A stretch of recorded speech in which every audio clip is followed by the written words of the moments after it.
আমাদের মধ্যে এই মুহূর্তে রয়েছেন ডোমকলের তৃণমূল প্রার্থী প্রাক্তন আইপিএস হুমায়ুন কবির। মুর্শিদাবাদের মতো জায়গায় আপনাকে প্রার্থী করা হয়েছে। ডোমকল একটা কঠিন আসন প্রথম ভাবে মনে করা হচ্ছিল, তো ভোট প্রচার শুরু করেছেন, কি মনে হচ্ছে এখন? দেখুন, যে রাজ্যের মুখ্যমন্ত্রী মমতা বন্দ্যোপাধ্যায় এবং আমাদের যে সংগঠন all India general secretary AITC Abhishek Bandyopadhyay, সেখানে 294টা আসনে কোনোটাই আমাদের কাছে কঠিন মনে হয় না। 15 বছরে যে কাজ হয়েছে, যে উন্নয়নমূলক কাজগুলো হয়েছে, আর অভিষেক বন্দ্যোপাধ্যায় যেভাবে সংগঠনটাকে সাজিয়েছেন আর কি, তাতে কোনো সিটি আমাদের কাছে কঠিন নয়। তো আমার ভালোই লাগছে যে আমি ডোমকলে বেশি দূরে আছে, তো মানুষগুলো চেনা, আমাকে সবাই খুব ভালোবাসতো, এখনো ভালোবাসে। যে স্বতঃস্ফূর্ত সাড়া পাচ্ছি আমি, বেরিয়ে গেলে আপনি বুঝতে পারবেন যে স্পন্টেনিয়াস যে সাড়াটা, সেটা মানুষকে বলে কয়ে বুঝিয়ে সমস্ত করে হয় না। দীর্ঘদিন মুর্শিদাবাদ জেলায় আপনি পুলিশ সুপার হিসেবে কাজ করেছেন। সেই সময় মুর্শিদাবাদ একরকম ভাবে চালিয়েছেন, উর্দি পরে মানুষকে শাসন করতে হয়েছে, আর আজকে দলের পতাকা নিয়ে মানুষকে কোথাও কি শাসন করতে হচ্ছে বা দলের কর্মীদের শাসন করতে হচ্ছে? কিরকম অ্যাটমসফিয়ারটা কেমন? একদম সেপারেট দুটো জিনিস। যখন যেটা দরকার ছিল, যখন পুলিশ সুপার হিসাবে আপনি খুব ভালো করে জানেন যে আমি খুব সাকসেসফুল, তার জন্য কিছু অ্যাকশন নিতে হয়েছে, কিছু কাজ করতে হয়েছে, সেগুলো ডিফারেন্ট। আমি এখন একটা অন্য ফিল্ডে কাজ করতে এসেছি এবং বিধায়ক প্রার্থী। বিধায়ক হলে আমার কাজ হচ্ছে প্রকাশ করা যে উন্নয়ন।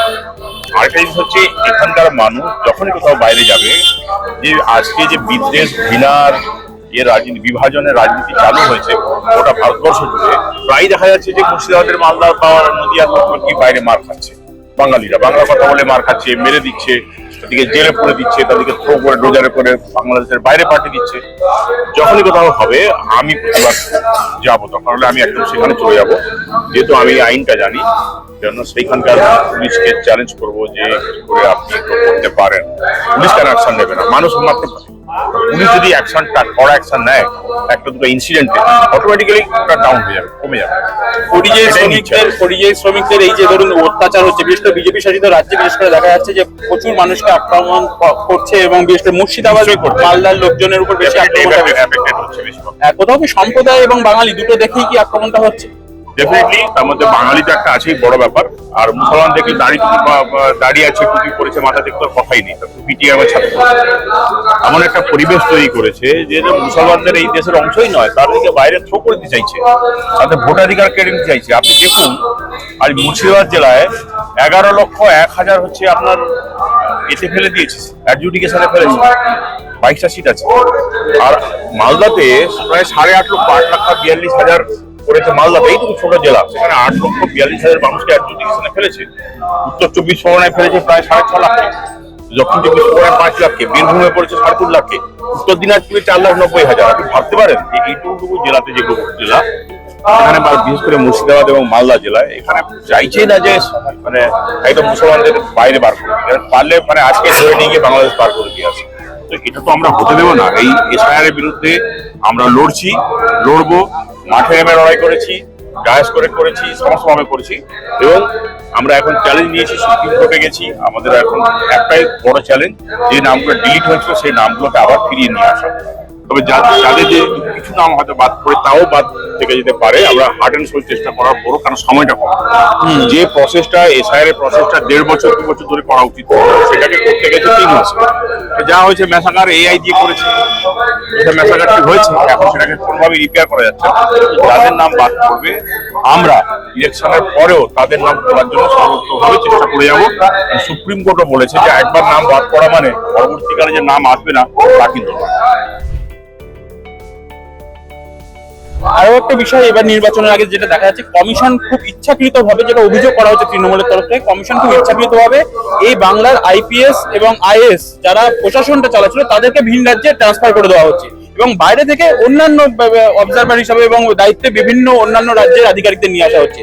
ভোটের কথাটা কারণ দীর্ঘদিন এটা তো ভিন্ডিকটিভ বইতে পড়ছে, তো বোঝাই যাচ্ছে যে আমাদের চিফ সেক্রেটারি, ডিজিপি, সিপি, যতগুলো সিপি ছিল প্রায় সবগুলোকেই, যত জেলার এসপি ছিল সবাইকে, ডিএমকে সবাইকে সরিয়ে বাইরে করে দিচ্ছে। মানুষ যার সঙ্গে আছে, ইলেকশন কমিশন কি পারবে এখানে এসে ব্যালটের বোতামটা টিপে দিয়ে এখানে যে ইভিএম এর যে বোতামটা টিপতে পারবে? সেটাই যারা বাকি রেখেছে। বাকি তো সবই করেছে, যত রকম করেছে, কিন্তু মনে রাখুন যে মানুষ মমতা বন্দ্যোপাধ্যায়, অভিষেক বন্দ্যোপাধ্যায়ের সঙ্গে রয়েছে। মানুষ ঠিক করবে যে বোতামটা কোথায় টিপতে হয় এবং টিপবে, এবং এত জোরে বোতাম টিপবে এই পশ্চিমবাংলার দিকে তারা ঘুরেও তাকাবে না যে সিট আমরা দেবো। গতবার তো 200 পারের পর লাফাচ্ছিল, সেখান থেকে তারা নেমে এসেছে, এখন আর কোনো টার্গেট দিচ্ছে না।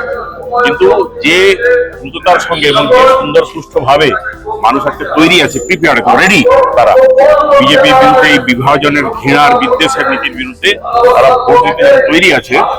আপনি দেখে নিন যে তাদের কি হাল হয়, তাদের কতগুলো সিট থাকে, কটা ৭৭টা সিট পেয়েছিল লাস্টবারে, সেটা কমতে কমতে একটা জায়গাতে এসেছে, এবং এবারে কটা সিট পায় হাতে গোনা সেটা আমরা দেখব। দমকলের মানুষের কাছে কি কি দাবি এবং তাদের কি প্রত্যাশা পূরণের জন্য কাজ করবেন? আমি যত রকম উন্নয়ন আছে, উন্নয়ন হয়েছে 15 বছরের মমতা বন্দ্যোপাধ্যায়ের সরকারে, অনেক উন্নয়ন হয়েছে, কিন্তু যেমন ধরুন ফায়ার ব্রিগেড হয়েছে, মিউনিসিপ্যালিটি হয়েছে, সুপার স্পেশালিটি হাসপাতাল হয়েছে, রাস্তাঘাট অনেক কিছু রাস্তা হয়েছে, কিন্তু আরো উন্নয়ন করার সুযোগটা রয়েছে। যেমন দেখবেন আপনি দমকল থেকে যে কোনাখালী যে রাস্তাটা একটু বড় করে চওড়া করা উচিত ছিল, যেহেতু সাব ডিভিশনাল, এবং এখান থেকে চলঙ্গি রানীনগর সব জায়গায় যাওয়া যায়, রাস্তাটাকে চওড়া করার জন্য আমি সচেষ্ট হবো। বক্সিপুর, কুশাবেড়িয়া এবং রাজাপুর এই 3 জায়গাতে ব্রিজ আছে, অন্তত 2টো ব্রিজ হয়ে যাওয়া উচিত ছিল, বা একটা ব্রিজ অন্তত হওয়া উচিত ছিল, সেটা হয়নি। নদীয়ার সঙ্গে যোগাযোগ করার জন্য এটার জন্য আমি সাংঘাতিক এফোর্ট লাগাবো। আর যেটা এফোর্ট লাগাবো যে মিউনিসিপ্যালিটি যাতে ইলেকশনগুলো হয়, ইলেকশন হয়ে তারা যাতে মানুষ জনপ্রতিনিধিকে পায় আর কি, মানুষ গণতান্ত্রিক দেশ, সেটাই যাতে হয় সেটুকু চেষ্টা করবো। রাস্তাঘাট তো উন্নয়ন করবোই, তাছাড়া একটা ভেবে রেখেছি যে মাদ্রাসা শিক্ষা সহ যে শিক্ষা প্রতিষ্ঠানগুলো আছে তাদের উন্নয়ন কিভাবে ঘটানো যায়, ডেফিনেটলি আমি সচেষ্ট হবো। যা যা করার জন্য করবো, শিক্ষাটাই হচ্ছে জাতির মেরুদণ্ড, শিক্ষাটার জায়গাতে আমরা কিছু করবো। আর একটা কোচিং সেন্টার খোলার ইচ্ছা আছে, যেটাতে ইউপিএসসি থেকে WBCS, BSc, ব্যাংকিং সব সাবজেক্টেরই সব জিনিসের যাতে পড়িয়ে আমরা তৈরি করতে পারি। অন্যান্য প্রার্থীদের থেকে হুমায়ুন কবির, IPS হুমায়ুন কবির এখানে আলাদা যে তিনি আরো কিছু হুমায়ুন কবির যাতে দমকল থেকে উঠে আসে এবং আগামী বিধানসভার বিধায়ক হয়ে তিনি যাতে আদৌ ছেলে মেয়েদের এখান থেকে উজ্জ্বল ভবিষ্যতের স্বপ্ন পূরণে বাস্তবায়িত করতে পারে, সেই চেষ্টা তিনি করবেন। বর্তমান ডিজিটালের জন্য দমকল থেকে অভিষেক পাল। ফলো করুন বর্তমান। ফলো করুন বর্তমান।